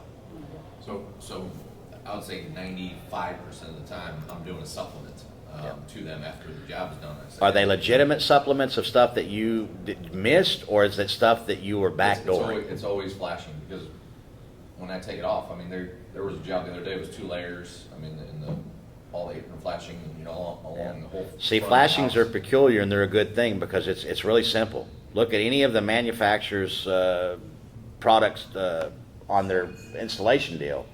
None of them say that this product is reusable. Flashings are a single-use product. They were only meant to be used one time, and if it's replaced, then they're supposed to go back, and most of the packaging says that. So that packaging would be you need a little package that you hand in. That's why I say get 5 of the ones where you've had them pay at before, and have everything in this little package where it's not a big deal for you to send this package over to them and tell them why. And if they don't pay them, then you're going to need to bring, if you don't have a PA involved, you're going to need to bring in legal representation. Do we have anybody in Ohio? In Ohio that Yeah. I use? Yeah, we do. PAs and Ohio, I don't know about an attorney, but yeah. He definitely. says I have we one have, there yeah. that we can- Yeah, we have local counsel there as well, or Shaun does. We don't. Shaun does. Yeah, we We'll don't- probably do about 400 claims this year, so. Yeah. Yeah, I appreciate it. Yeah. If I Any could other get their questions? names, that'd be great. Yeah. No? Probably should come to the camp. And while we're not trying to push Where's the that? camp, the camp's in Galveston. Galveston. It's a week long, Okay. Monday through Friday. But it literally will resolve the majority of what you've got going on as to where things go, what happens, and when they should happen. But it also, and this is key, especially for the contractors that take the course, you get put into another forum that's only graduates. It's only people that understand what it is that you understand that's in there, which means if I'm going to work with any of these people, I want to try to go to the people that I know what's going on first. Yeah. We're at this conference and we understand that a bunch of the people at this conference have no clue what's going on. And they're some of the loudest voices, Okay. right? So, you know, Well, it teaches you, Yeah. it tells you the knowledge of what to expect from your referring PA as well, and attorney. Yep. So no or it matter might say what. to you that, hey, we this business model that we've got now, we're doing 400 claims and I'm only clearing X amount of dollars. And I have all this damn liability and I have all these guys on the roofs, people shitting in the corners and Home Depot buckets. Yeah, I was a contractor, heavy duty. We've seen all that crap. Hey, your guys back there pissing over the fence. All of this liability and things that we have. The second that I moved over to becoming a PA, well, our first and our third client is PIAs. The first client took an ad out in the local paper praising us, telling everybody in the world that they should hire us. We didn't have anything to do with that. Cookies, did all The kinds of third one stuff. made us cookies. Yeah. We've put second floor additions on houses that didn't have a second floor.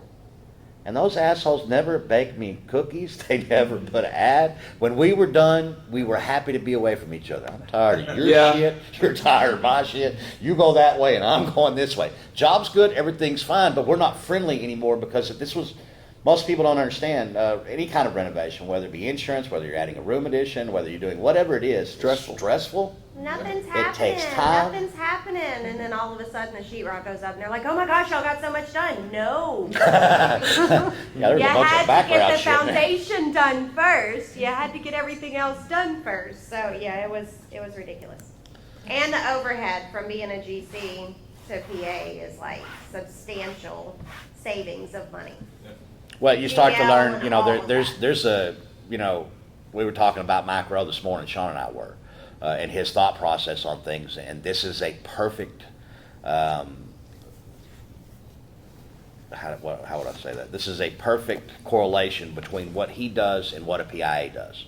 Shaun, you got to have a lot of years of college to go to law school and to be able to go in and earn, and then once you do all that, then you've got to go through the preliminaries. As a PIA, you can go get your license in the next couple of days. You can have it, and you can legitimately begin to charge 10% of the claim file without having any of that. What is your margins that you're making on these claims? Right now, Yeah, You your know. profit. The real, do you know? 40%. 40%. And you're adding all the cost in there and everything that you got. Everything. And the finance time that it took to get it from point A to point B and I the would- taxes. No, the time's not added in there, but. I mean, But the time is real. Yeah. You understand that we're not going to wake up one day. Yeah. We'll go to bed the last time and there will be no more time. My All- time all is my costs. worth something. The time that I put it out is worth something. The 40% margin is a really good margin. If you're making 40% right now, your business model should be fine.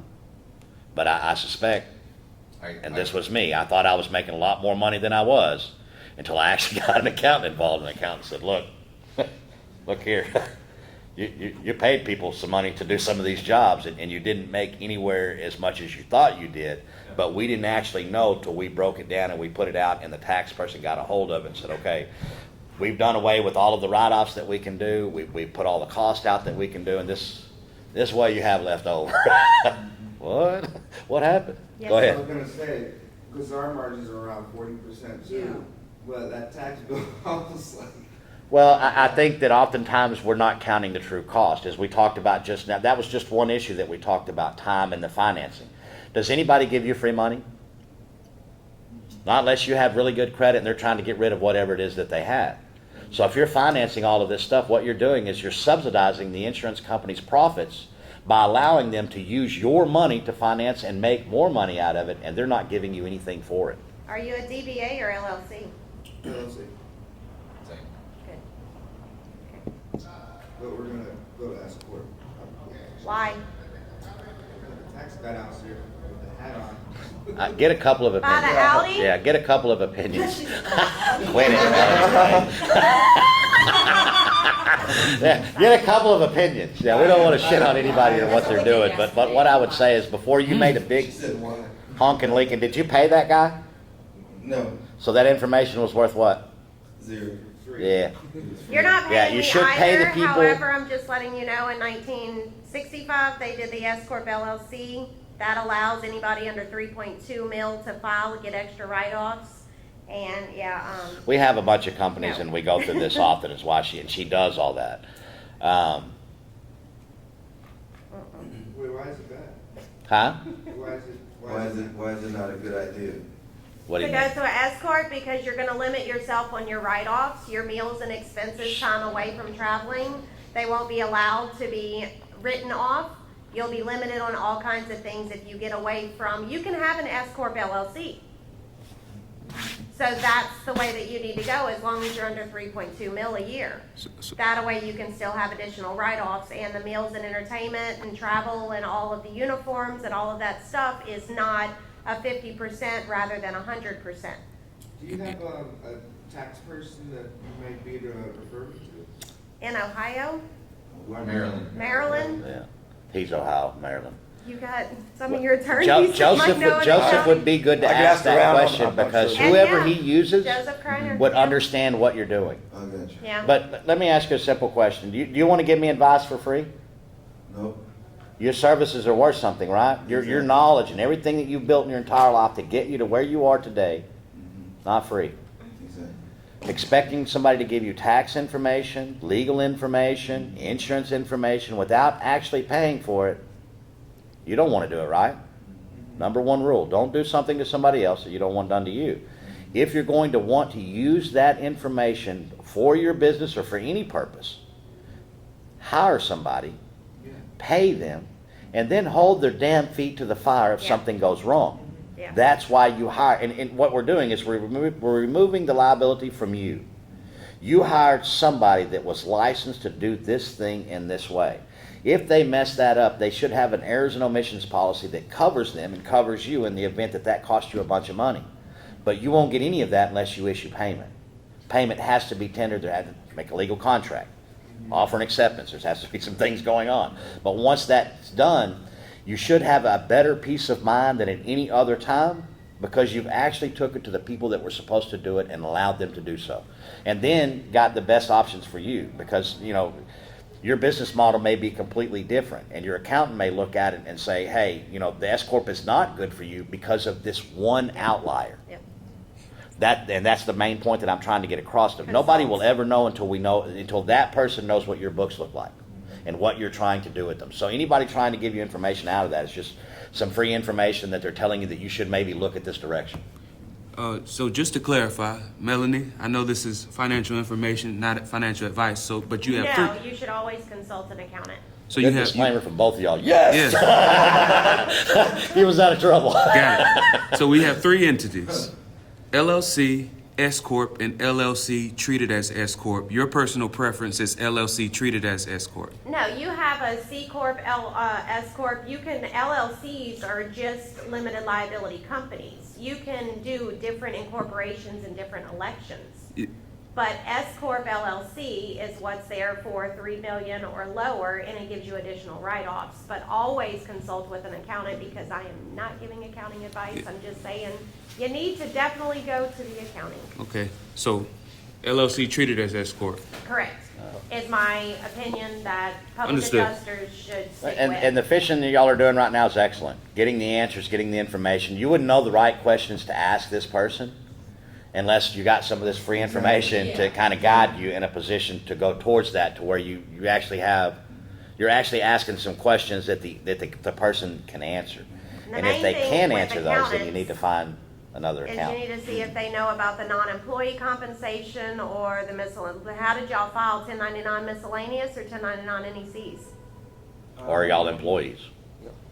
See that, you looking around? Yeah, Yeah, I love that. Yeah, yeah. Well, that's literally the first question I ask accountants because What? last year the NEC got incorporated, and if I'm asking them what an NEC is and they're like, what's that? Go somewhere else, literally. Like Well, we they're see the not Facebook. up to date on their legislation. We see Facebook memes that say, NEC, non-employee compensation. And that's that versus a 1099 miscellaneous. you know, we see the Facebook post that says, you know, if my friend is an accountant, I'm hiring my friend. If my friend is a real estate person, I'm hiring my friend. That's garbage. That's absolute 100% garbage. If it's my friend's first year in taxes, I'm not hiring your ass. Now, Yeah, I need somebody who knows exactly what's going on. And I don't want somebody to be nice to me and try to tell me what I want to hear. I want you to be, you know, as aggressive as you need to be to get me to understand what it is that you're trying to say to me. And make sure they have CPA behind their name, because a lot of accountants out there are not CPAs. Are there like industry-specific CPAs? That's why I said speak with Joseph. Whoever Joseph uses as an accountant Understands. will understand the business model that you're working under, or at least have a workable knowledge of it that they can move it around. Okay. And I'm going to give an example. Her and two accountants with her had a hard time getting me to understand that we shouldn't put certain things inside of the books. And certain things I mean by Very difficult. jobs that we didn't get paid on. Yes. I kept saying, we lost money, we should be able to write that money off. And they kept telling me, no, you got to show the income first, Cal, before you can write it off. If you show that this come out, you're actually hurting yourself. Yeah. And I would dead set, turn purple, veins start throbbing. Bullshit, we lost money on that job. We went out, we worked on it, we put the stuff on it. Has to be cash in, cash out. The Yes. cash in has to come first. But I'm then so the cash stubborn. out. It took two of them and her steadily drilling it in my head that this, that's not right. No. Not according. It sounds good, and we understand that you lost it, but according to the tax code, this is the way that it has to be done. And if you show that income, then you're You're going to gonna have to pay pay taxes on it. taxes. That's But where you they didn't got me. get it. I'm going to have to pay what? So- More money for shit I didn't Then get? he Hell no, understood. that's dumb. Then he understood. Yeah. Thank you, guys. Yes. Thank you. Yes. No more questions? What's the name of y'all's company so we can kind of keep an eye out and see how things go? I would do say. I refuse it. iRoof USA. Mm-hmm. Good name. Thank you. Y'all have trucks downstairs? Vehicles, wrap vehicles or something? I could have swore I saw that name somewhere. Downstairs, though. Huh? We don't have any downstairs. We flew up. Oh, good, yeah. Do you wrap That's a your long vehicle? damn way. Yeah, our vehicles. are Best wrapped. advertisement. Yeah. Okay, so when are we gonna see y'all in class? Actually, I'm gonna definitely take a look at it. And Public Adjuster Boot Camp is our Facebook page. Go to that Facebook page, and the reviews are there. They are, the review, and the reason I keep harping on them, they're so damn good that we have people come to the class and go, you know, I checked the reviews out. And I started contacting these people because the reviews were so damn good, I wanted to know how much you were paying them. Then when I contacted the people said, that's not even, I couldn't get everything that I learned down in the review. There's more. So that's how good they are, but that is the process is taught. Here we're giving, you know, we can't give you a whole course in 45 minutes or an hour, 2 hours. I think we've been 2 now. But what we can do when you get to the boot camp is structured. Yeah, we're not talking about opinions. We're not doing any of that stuff. We start in the morning. Shaun takes from 8 o'clock in the morning till 10 o'clock in the morning. He goes over the legal process. You have questions, ask him. He's one of the best legal minds in the country. Melanie takes administrative and pretty much every business aspect of it from 10 a.m. to 12. Y'all go to lunch, y'all come back, and then I take from 1 to 5, and we go over actual policy and application. And we have the construction background. We did a third of Keesler Air Force Base in one fell swoop as a builder. You know, I don't know if you know what that means. That's 200 plus deals in one thing in a federal facility. We were a big contractor. We built a lot, did a whole bunch of stuff, and we're very successful at that until I realized my liability, that 40% margin that you're making, could be 8 completely up on one claim that went south. And they got an attorney in and they come in and then cost you all those charges. How many days is the boot camp? 5. 5. days. Monday through Friday. It's a 40-hour week. Yes. Monday through Friday, 8 a.m. till 5-ish, We normally go over. every day. Okay. Yeah, we're not watching the clock to get out of there. If you by 5 o'clock, we still need to move on. We've stayed in there till 7 and 8 o'clock at night. Except for Fridays. Mm-hmm. I end with me, and I normally let out about 2 o'clock at the latest. That way, if you have to do a Friday flight, y'all can catch a flight. We've learned that Fridays, getting back, the way that the airports run, I would suggest that if you come, you fly in through Houston Hobby. It's a smaller Lot closer. airport. It's Not much easier to navigate, to get around, and it's closer to us. Bush International is a monster. It's nasty, ugly, horrible, And huge. it's an hour and a half away. I don't want no part of it. Houston Hobby Yeah. is 32 miles away. Okay. So And the fly in island's the small. Hobby. Island's really small. Yeah. And it's tourist island, so it's not hard to find accommodations. Everything is there to make it as easy as it possibly can. And then we'll have a conference there in May. We have our own conference, Policyholder Preservation Association of America or PPA of America, easier. We do a conference May 18th through the 20th annually. This will be our second one. And it has about the same caliber of reviews as the boot camp does. This is good. We need Win the Storm. This is our third year at Win the Storm as vendors, our third year being here. We will be back again next year. It's very good for us. The pageantry, everything that's here, necessary for somebody to do, but it's not what we do. We are geared towards straight education. That's what we want to do at the conference. That's what the conference does. We want you to be able to do just like you did in this room today. We want you to be able to walk in here, speak with the people that are here, get real answers, and walk out of here and do what? Implement right away. Implement right away. Yes. And we notice on the class, we're not educators. None of the three of us started out as educators, and I can't speak for Shaun, but I know Melanie and myself, if you would have told us 10 years ago, hey, you folks are going to be up teaching a whole classroom with 20 plus people once a month for an entire week, and you're really going to like it. You're full of shit. I don't do any of that. I'm not doing any of that. Yet here we are. But in saying that, we've gotten better and better at each class. We've gotten better at what we do, how we do it, and how we perform it. We have many people that have come through the class 2 times, and quite a few that have come through the class 3 times. The class is constantly evolving. The law evolves, everything evolves. We should evolve along with it. And we keep it 22 or so, that way it can be open discussions. And we don't go too late into the days. So that's all. Well, in the beginning, Monday, we would go have Monday, and at the end of the day, Monday, we would inevitably have several of the people firing off emails, firing off things, trying to implement what they learned today. It's not the best thing, also. We learned, we need to make sure that everybody understands, wait till Friday. Don't fire off anything, respond with what you have to respond to, but don't do anything until Friday, because You gotta get the full process down. you got to get the full process. You send something out on Monday evening, and then Tuesday morning you walk in and you learn something else and go, son of a bitch. That would have strengthened the entire thing. And guess what Wednesday does? Same. Each day builds upon the day before it. And by the time that you hit Friday, you have a really good, Clint Adams, he was, I think, in the second class. I keep grabbing, I don't know why. Yes, he was in the second. Clint was in the second class, and on Wednesday evening, he fired off an email. He had a claim for $460,000 that they had been holding the money on him for over 6 months. On Wednesday, he fired off an email from what he got in the class. Thursday morning, he gives me a phone. He says, son of a bitch, check this shit out. And the insured sent him a copy of the screenshot that he fired off that email that night. That morning, they sent him a FedEx check overnight for $460,000. He was floored. So he paid $2,000 for the class. He immediately on Wednesday brought in $460,000, which means he had 10% of that.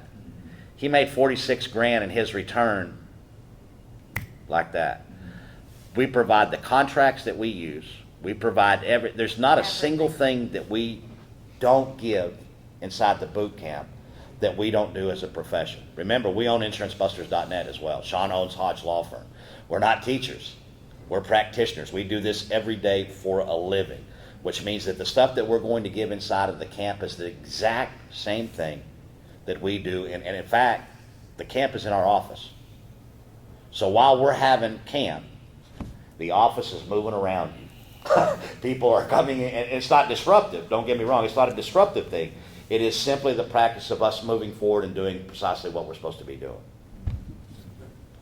What is the dates? The conference, I would write down PPAofamerica.com. That's the website, and the dates are May 18th to the 20th. For the conference, and the boot camp's once a month. Oh, that's what Yeah. I'm talking about. Oh, the boot camp's once a month. The next one's March 7th through the 11th. Okay. And it's posted up, if you go to Every month, good. Yes. Yeah, and you can, Once a month, every month. mypabc.com is our website. You can go straight to it, and it had the next course that's up there will always be the first thing that you see. Yep, 7th through 11th of March.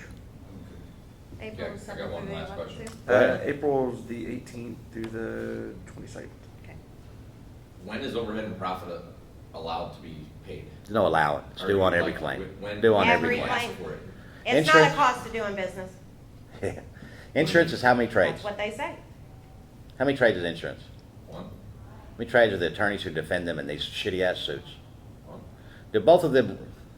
regularly and customarily bill for that overhead and profit they're denying you? Probably. Absolutely. Look at demo and RFG. Okay. They're switching the removal to demo. The same guys that require anybody to be on that roof to have what kind of insurance? Workman's comp. The guy that are demanding that you have it are refusing to pay for what they demand. That's how shitty this thing has gotten. And that's how open they are about doing what they're doing. You demand overhead and profit on everything that you bill for as an insurance company, and that all of your costs, think about the attorneys. When the attorney bill comes in, copying, 30 cents. We did this over here. You know, every cost is absolutely detailed down to what it is. Carrier's the same way. They're billing if you have flood is run by the federal government, but it's actually administered by a third-party administrative deal, which is a carrier. Normally a carrier. Do you think when that carrier sends that bill to the flood deal that they don't have their overhead and profit in that? What is the difference with you? Should be on every single claim, and do not remove it for any reason, and it shouldn't be at 10 and 10. What I would suggest you do is when you get home, you have a local bank that you do business with, Yes. and you have a commercial account there. Yes. Yeah, I would go in there and talk to your banker. And I would specifically talk to them in an area of, hey, I need a loan. Here's my business model. Here's what's going on. What do I need to make on each claim before you decide that I'm credit worthy? And mention 10 and 10 to them. It's like having a 400 credit score and going to try to buy a house. The first thing they're going to ask you is what your credit score is.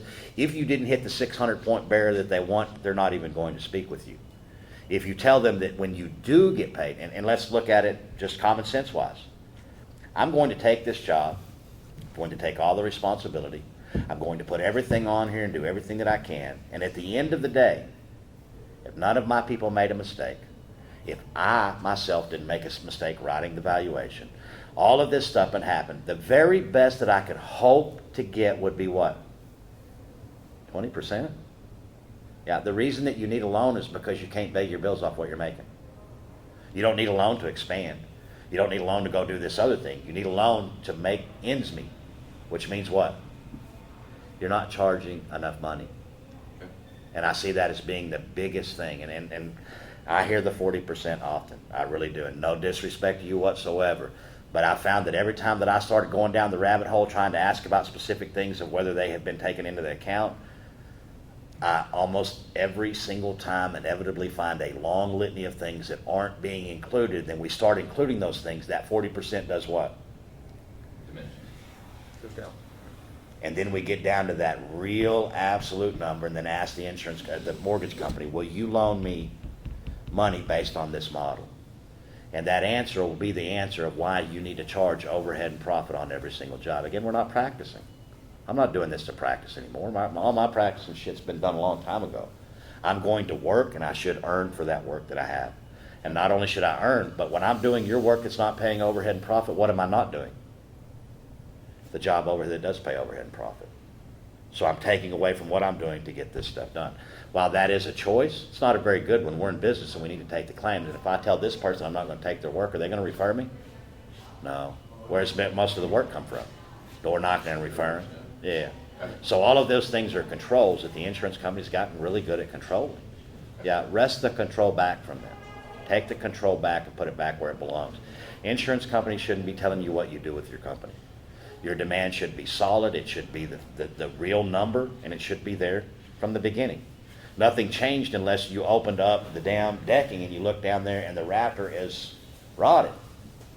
They'll tell you don't use rod, and I would agree with them to a certain extent, but would we be dealing with this rod if we hadn't have had the insurance claim?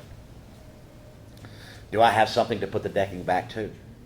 Then they're going to cover those things, but that would be an actual supplement item, something that we couldn't have seen from the ground, or without destructive testing. So once we get to that destructive testing, which would be in your case the application, actually putting the roof on, there should be no thing that we're looking at that we didn't know down below. If we got up and we walked this roof, we know where the flashings go, we know where the chimney flashing is, we know where the L flashing is, we know all of your caps, we know we had to remove the solar, put the solar back. All of these things are known and should be up front as a reasonable and necessary item on your demand, and they should include minimum 15% and 15%.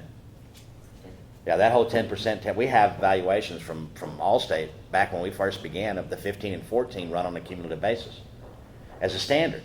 29%. Some smart bean counter got up one day and said, hey, Don't do that anymore. we don't have to do this. We don't, well, we're kind of writing the rules after the fact. We'll pay whatever we pay whenever we decide to pay it, and if we do pay it, it's going to be 10 and 10. Go ahead. I have to get, we have to get going, contact information, and Shaun, I wanted to chat with you too, you know, your business card, stuff like that. You have those or? We didn't bring any of that up there because we were trying to keep this from being a, that push. But we do have a booth down at 903A and B, and they have everything over there that you could possibly want. They're also doing a raffle over there. We raffled the first 2 days, 2 camps, which is $2K a piece, 2 sets of steep gear, and then 2 sets of the bully bag kits. We did that yesterday and the day before. Today we will do the exact same thing, but the final drawing today at 4 actually includes a Matterport. Yeah, so I would go down there, get registered, get your information, and there's more of our people are down there as well. And then there's always the wonderful thing about this program for us, this conference, we have a lot of alumni at this point. And they are extraordinarily loyal, and they're always somewhere around. And if you want to know any question, you pull them up to the side and talk to them, and they will talk your ear off about the questions that you have and give you the answers that they can possibly give you. Yep. What's it, the booth number? 903A and B. If you go in When you come in the main exhibit hall, you go to the first aisle, turn right. It'll be right there. We're on the back side. Yep, Yep. right there. But more of like the legal advice again, Shaun, I Yep. wanted to talk to you, outside of this, and then we go back to Maryland and stuff like that. Come grab him and Yeah. take him to the side, and he will absolutely, yeah. Okay, that Yeah. sounds good. It- Okay. We're family oriented, and that includes the camp. Once I spend 40 hours with you, they spend 40 hours with you. Guess what we become? Family. Friends and family. Yeah, yeah. We decide what's going on, and we get a good read. Like Joseph. The reason that I can say what I'm saying about Joseph, I've spent almost 80 hours with Joseph in a very tight knit scenario. We weren't at the bar with 27 people talking about crazy stuff. No, we were in a very direct, just like we are right now. We get to know you. We get to know who we want to do business with, who we don't want to do business with, who we can refer, who we can't refer. Simply because you came to the Graduates Network doesn't mean you're good. It means that you have the knowledge. Whether you use it or not is different. And that's where the recommendations, like being a PA, being an attorney. Yeah, anybody can come one. But if they were a piece of shit crook before they got that license, did that license change anything about who they were? Camp is absolutely no different. You're still a piece of shit. You just now have a certificate that says you had 40 hours worth of knowledge to help you be that. Okay, well, we'll be down by your. We'll see you. Thank you all. Thank you. Thank you for your answers. Sir? Yep. I said thank you for the answers. Oh, absolutely. Absolutely. Appreciate it.